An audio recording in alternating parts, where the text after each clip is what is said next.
Bonjour, nous avons rendez-vous samedi à Cannes-sur-Mer pour un handicap disputé sur les 1600 mètres de la PSF. Et pour l'analyser, ce quintet très difficile, j'ai avec moi Francis Fougeret. Bonjour Francis.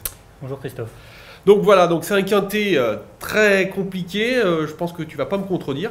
Non, il y a peu d'impasse et peu de bases hyper solides. D'accord, on va quand même dégager un favori parce que je sais qu'on a regardé une course intéressante quand même, une course référence intéressante et où on a pu quand même voir un cheval finir très plaisamment. Ouais. Oui, c'est le 4 Ready Dream qui se détache visiblement du lot. Lui, ça va être notre point d'appui. Alors là, donc on va regarder justement la course avec Ready Dream, là, qui est tout à fait à l'extérieur. Là.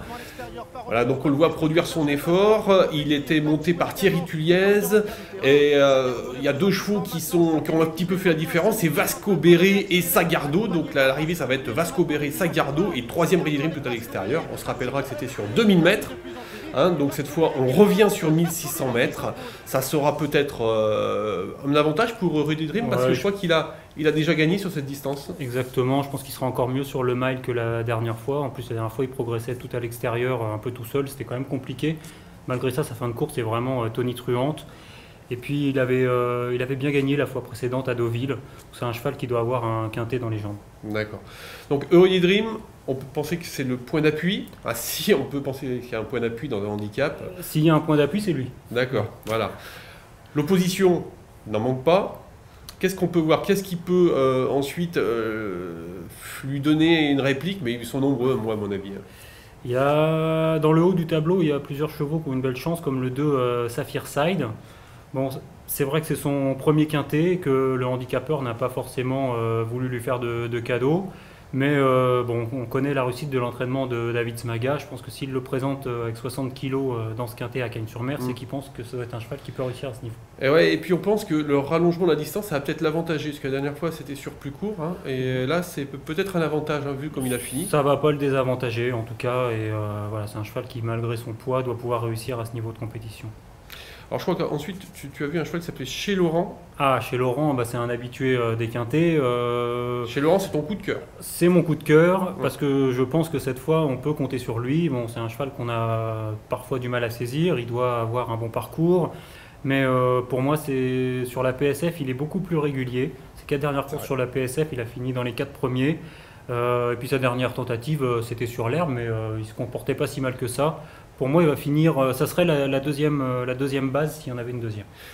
Tout petit truc contre lui, c'est la corde. Il a une corde 14. Bon, on sait que parfois ça a de l'importance, parfois beaucoup moins. Hein. Avec la PSF, on ne sait pas trop un petit peu où aller. Mais à Cannes-sur-Mer, petit avantage quand même pour les petits numéros à la corde. Hein. Même si on a vu, sur les courses références notamment, qu'on pouvait quand même revenir de l'arrière-garde s'il y avait du train. Mais effectivement, ça peut être un argument pour ne pas le placer en tête sur ses tickets, plutôt encore pour une place. C'est un habitué des accessibles dans les quintets. D'accord. Alors parmi les chevaux qui te plaisent beaucoup, est-ce que tu as un cheval qui pourrait créer une surprise? J'en ai un ou deux. Il y a le 8 Zauber Tangerine. Voilà. C'est pas facile à dire. Ça, c'est... Alors elle, c'est un peu la même chose. Elle a le 16 à la corde, donc c'est un peu un point d'interrogation, mais on sait qu'elle est en forme. Et puis j'ai un outsider, moi que j'aime bien, c'est le numéro 12, Stark Fig. On se souvient l'année dernière qu'il avait fait l'arrivée de Quintet. La dernière fois, le 2 février, il a quand même montré le bout de son nez. Pour moi, c'est un outsider séduisant. Franck Blondel en plus sur Ansel, donc qui connaît bien la piste canoise, qui a une bonne réussite dessus. Voilà, tous les feux sont au vert, une corde potable, la 12. Pas beaucoup de marge au poids quand même, mais bon, si ça se passe bien avec un bon parcours, et on peut penser que Franck Blondel n'est pas maladroit du tout, hein, et donc ça peut sourire. Il y aura une petite cote, je pense. Lui donner un bon parcours pour un accessite. Voilà. Donc, parmi les autres chances de la course, on fait un rapide tour d'horizon. Oui, alors là, c'est vraiment plus des affaires d'impression. Moi, j'ai bien aimé le 5 Saint-Louis. Et puis je l'ai repris parce qu'il y avait la dernière fois, à mon avis, sa course est décevante, mais il ne faut pas le condamner. Il y a Maxime Guyon, il y a la corde 5, à mon avis, ce sont des éléments très favorables.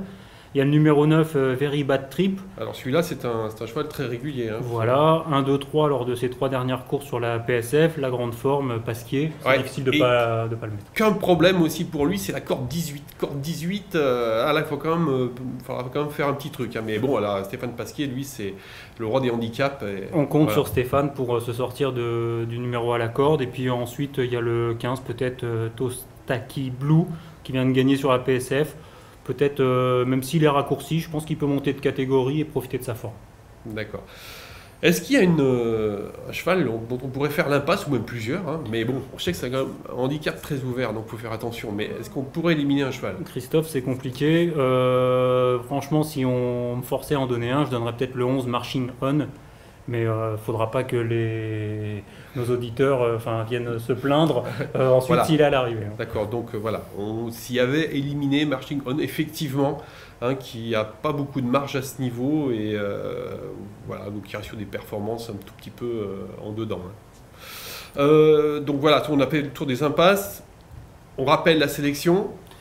Alors, ça serait le 4 en tête, suivi du 2 Sapphire Side, du 3 chez Laurent, du 8 Zauber Tangerine, du 12 Estarque Fig, le 5 Saint-Louis, le 9 Very Bad Trip et le 15 Tostaki Blue. Avec un petit regret quand même, je crois aussi pour le 7 Alanos, hein, qu'on a vu sur la course référence, on ne l'a pas bien vu, mais il était un petit peu en retrait, il affaiblit, il revient sur une distance plus dans ses cordes. La dernière fois à Marseille, c'était pas si mal. Voilà, ça peut être une surprise lui aussi. Hein, souvent bien couru sur le sable, et puis il baisse un peu au poids, donc pourquoi pas. D'accord.